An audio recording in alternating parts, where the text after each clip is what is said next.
Hey, what's going on, guys? Your boy Boom back again here in another video. Today we're going to talk about Demani Jackson, how he said that he is 100% interested in visiting OU, and he would actually take the time to consider OU. Talk about the past big weekend that we had with recruiting with OU, Friday, Saturday, Sunday, and then we'll also talk about the crystal balls I got put up for Javante Barnes and Devin Jackson. So let's start off with Demani Jackson. So Demani Jackson is a five-star kid out of Monterey Day, California. Um, he's a corner. He's ranked like number four, number five. I want to say number four nationally, number one positionally, and number in state-wise number three. He plays at a powerhouse, Mater Dei. They basically said that he would be interested in taking a official visit to OU and Sooners and check out what they have, and also just give them a chance. And honestly, guys, with these kids, that's all you need is a chance. I mean, kids can easily flip um, anytime they find something they like, or they just sit down and talk to a coach. They start clicking and they start connecting. It's very possible. So this for him to even give us a chance today is a big deal, and we can see what Warren Manning and Alex Grinch can do for us in that field. Next, we'll talk about Friday's commitment. Caden Helms out of Nebraska. He committed to OU Friday. It was a big gift for Joe John Finley. Um, Second tight end to commit in 2022 class. Um, like I said, guys, he's ranked like 379 state wise. He's like number three position wise. He's like number five position wise. He's 6'5", 6'5", 6'6", and about a good 220. Um, he committed to OU Friday. It was between OU, Nebraska, or not Nebraska, sorry, Nebraska, OU, Arizona State, North Carolina, and Miami were the four schools that he was entertaining.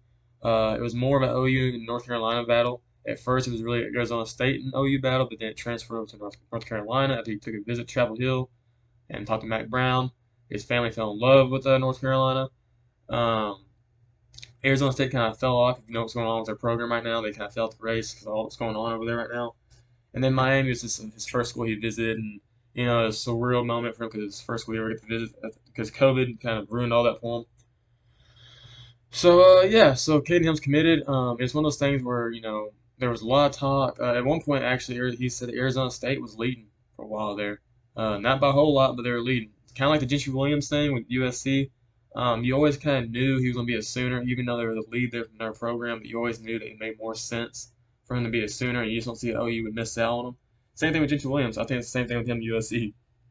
I think even though USC leads by a very, very actually I don't even know if they lead anymore. Apparently, they're saying that Lincoln had talked to them, and now it's tied. Like they're neck to neck, and I made a video about that. So, very similar to Gentry's recruitment. But yeah, he picked the Sooners. Big get for Joe John. All it does is make the room more depth. So yeah. So next we'll talk about Trelon Webb. He committed Saturday. He's national ranked 46. He's an athlete, but everybody's recruiting him as running back. Athlete wise, he's ranked as number four.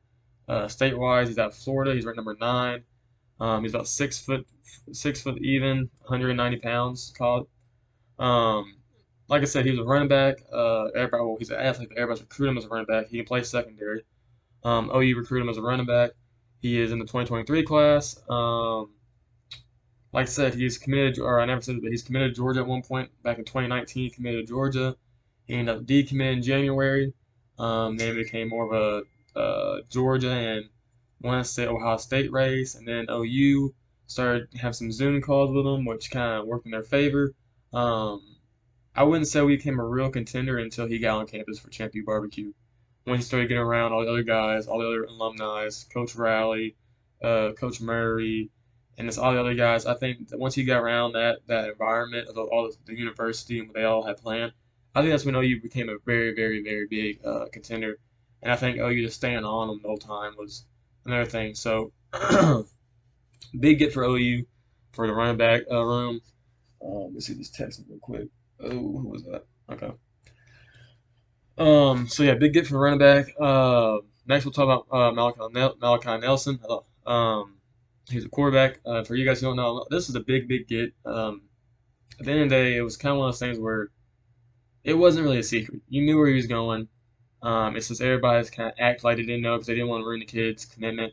Well, not really. On social media, if you look, everybody's saying, "Oh, he's going to OU."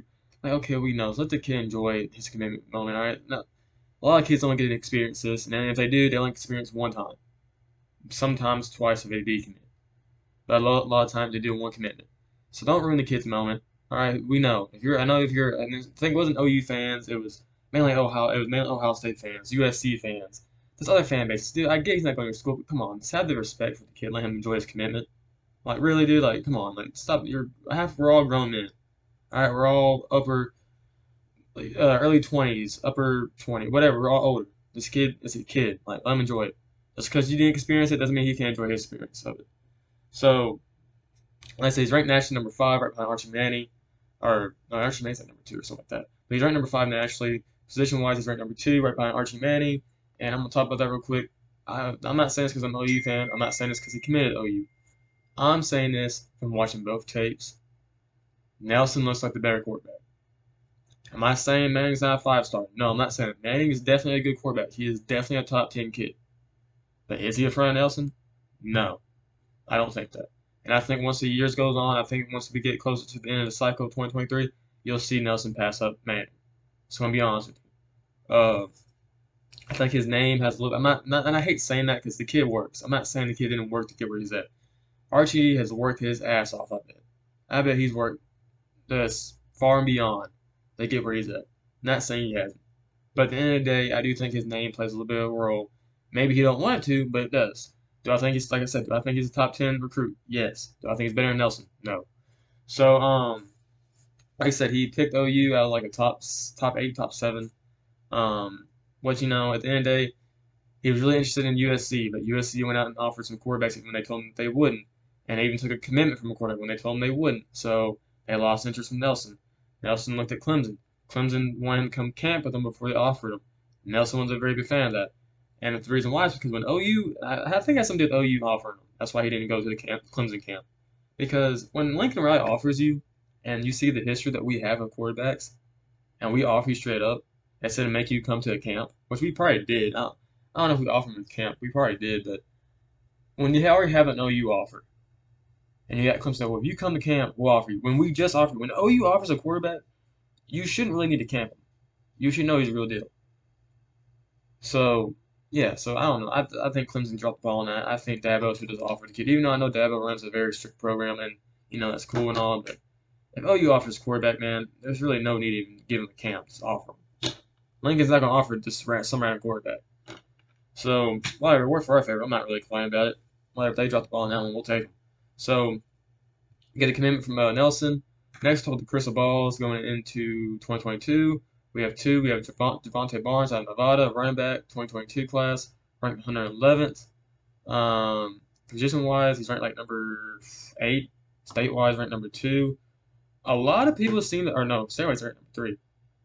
A lot of people seem to think that he's the best running back in this class. And I'm not just saying that. I haven't watched much of Javonte Barnes' tape. I watched Gavin Sawchuk and a couple other guys, but a lot of guys think that Javonte Barnes is like the best running back in this class. Like it's not even close, apparently.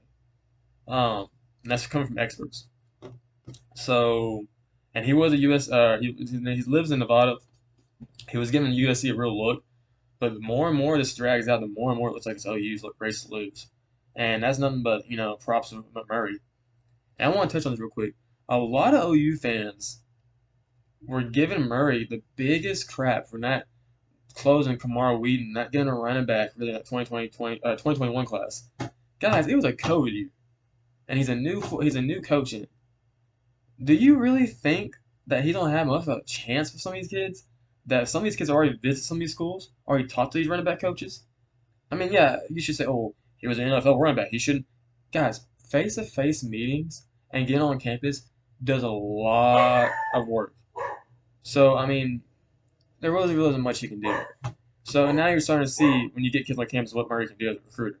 You got Raleigh Brown. You got Raleigh Brown on the recruitment list. He's already committed. You got Gavin Sawchuk out of Colorado. He's committed. Now you got Trellin Webb. He's committed. You got Richard Young, who's coming down to Norman 31st of July. He's really looking at OU.